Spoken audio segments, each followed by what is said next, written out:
Hi, CPA exam candidates. This is Valerie Wendt, product manager here at Gleim Exam Prep. I'm coming to you with another great announcement during this time when the testing centers are closed. You're all trying to scramble, trying to figure out what you're going to do when testing centers reopen. I've got some good news for you. NASBA, the AICPA, and Prometric just announced today that they are going to begin continuous testing in the testing centers starting July 1. So that's awesome because it means it's opening up testing center seating for you. So you'll be able to get in and get your testing done.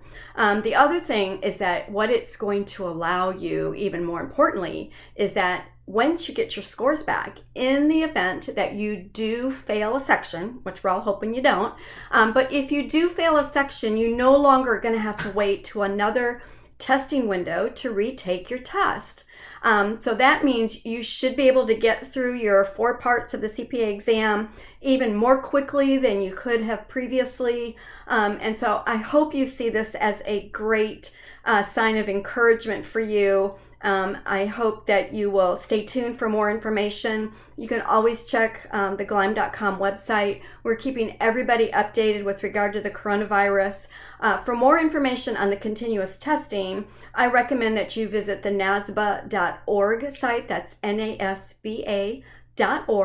They're going to be updating their site continuously. They're working very closely with all of the state boards, trying to get their legislation amended to support the continuous testing.